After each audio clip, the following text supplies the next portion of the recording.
बढ़ते आगे बात करेंगे ड्रेस कोड की।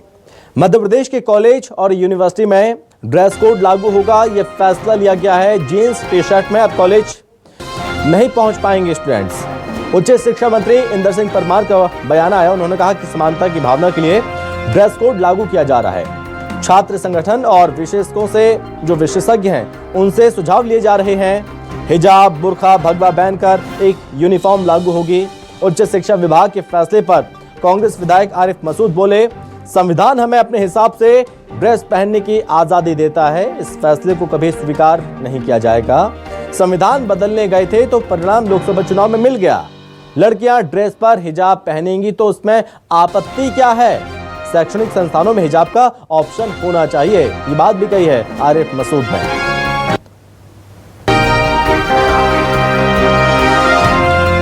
दरअसल ये फैसला लिया गया है कि मध्य प्रदेश के जो कॉलेजेस हैं और जो यूनिवर्सिटी हैं वहां पर ड्रेस कोड लागू होगा, यानी कि जो निर्धारित गणवेश है उसे पहनकर ही जाएंगे।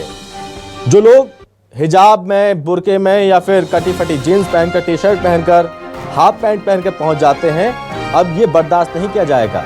क्योंकि फैसला ये लिया गया है कि अगर कॉलेज जाना है तो पूरी ड्रेस में ही पहुंचना होगा। जो ड्रेस निर्धारित की जाएगी उसी को पहनकर कॉलेज जाना होगा। उच्च शिक्षा विभाग ने अपने महाविद्यालयों में समानता का भाव आए, विद्यार्थियों के बीच में अनुशासन पैदा हो और कॉलेज की अलग पहचान बने, इसके लिए महाविद्यालयों में ड्रेस कोड लागू करने पर विचार मंथन प्रारंभ किया है। छात्र संगठनों से, समाज के अलग अलग प्रतिनिधियों से भी उस पर विचार किया जा रहा है। आने वाले समय में आदर्श ड्रेस कोड हम लागू कर सकते हैं। इस प्रकार का पहले माहौल बनाएंगे, पहले लोगों को विश्वास मिलेंगे।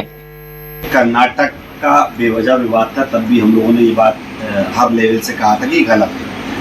रहा सवाल, हर कॉलेज का अपना ड्रेस कोड होता है, प्राइवेट कॉलेजों में ड्रेस कोड होता है, उस ड्रेस कोड को कोई डिनाई नहीं करता। लेकिन जहां तक जिस नज़र से सरकार जिस तरह छीटाकशी करना चाहती है हिजाब या बुर्के को लेकर, तो वो नहीं कर सकते, क्योंकि आर्टिकल 29 और 30 में हमको हमारी रिलीजियस आज़ादी है और उसके हिसाब से हमको जाने की इजाज़त है। लड़कियों के ऊपर हिजाब में बुराई क्या है? अगर लड़कियां अपना खुद से कवर करके जाती हैं, उनको ऑप्शनल रखना चाहिए। अगर वो लड़कियां रखना चाहती है तो रखें, ना रखना चाहती कोई दिक्कत नहीं। और इस पर बातचीत करने के लिए बीजेपी और कांग्रेस से हमारे साथ प्रवक्ता जुड़ रहे हैं, क्योंकि इस पर सियासत भी हो रही है इस फैसले के बाद। और बीजेपी प्रवक्ता हमारे साथ जुड़ रहे हैं, रामपाल सिसोदिया जी हमारे साथ जुड़ रहे हैं। सर, बहुत स्वागत है आपका। और साथ ही हमारे साथ कांग्रेस प्रवक्ता अब्बास हाफिज साहब हमारे साथ जुड़ रहे हैं।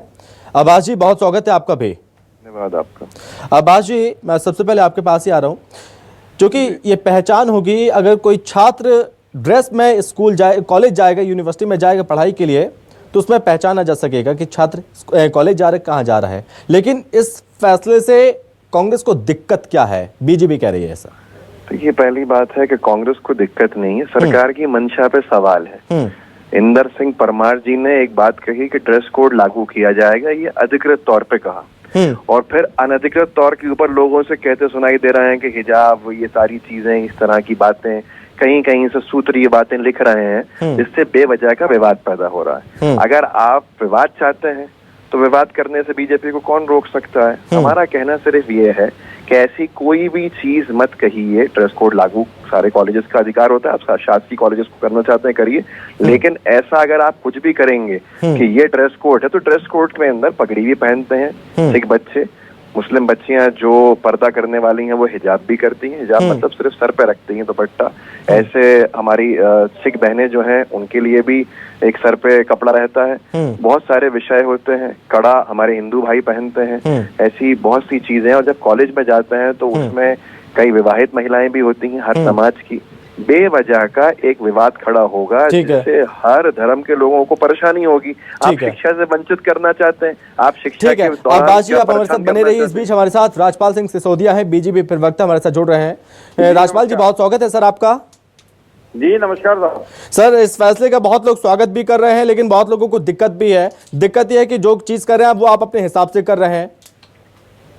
नहीं, पहली बात तो ये कि अभी कोई निर्णय नहीं हुआ है। माननीय मंत्री जी ने, पहले मैं आपको बताना चाहता हूँ संदर्भ, और संदर्भ ये कि मध्य प्रदेश के प्रत्येक जिले में एक कॉलेज को पीएम एक्सीलेंस कॉलेज के रूप में डेवलप किया जा रहा है। हाँ। जहाँ पर कई सारे मूलभूत सुधार करके उन्नत तरीके से कैसे शिक्षा को और अच्छे से प्रभावी बना सके, उस दिशा में काम हो रहा है।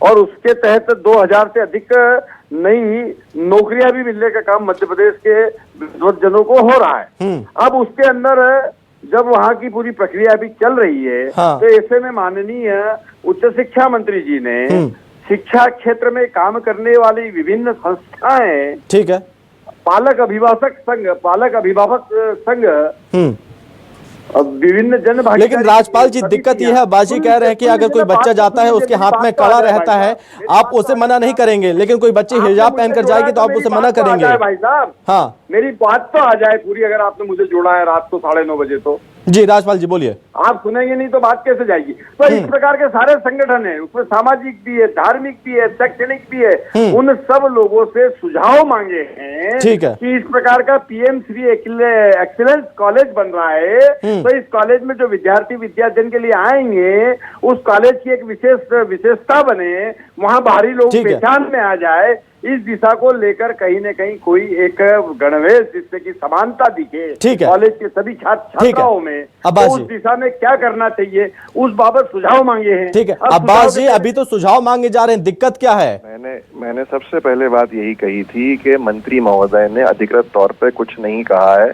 सूत्रों से जो खबरें आ रही हैं उसके ऊपर अपनी राय माननीय विधायक आरिफ मसूद जी ने रखी है, मैंने मुख्य प्रवक्ता के तौर पे अपनी निजी राय रखी है। ये दो बातें आई हैं और ये कहा है कि ऐसा कुछ ना करिएगा जिससे कि आप लोगों का कॉन्फिडेंस में लिए बिना कोई कदम उठाएं, क्योंकि हर धर्म के लोग कुछ ना कुछ अपनी चीजों का इस्तेमाल करते हैं और वो जो ड्रेस कोड है उसका हिस्सा बन जाता है। हमें पूरी उम्मीद है कि माननीय मंत्री जी शिक्षा से वंचित न करते हुए लोगों की जो आस्था भाव है उसका भी ध्यान रख के आगे जाएंगे। ये मध्य प्रदेश की तासीर रही है, लेकिन अपनी बस हमने एक शक जाहिर किया और उसके ऊपर हमने आपत्ति दर्ज पहली कराई। बहुत धन्यवाद आपका हमसे बातचीत करने के लिए। राज्यपाल जी बहुत धन्यवाद आपका हमसे बातचीत करने के लिए, अपनी बात रखने के लिए बहुत धन्यवाद।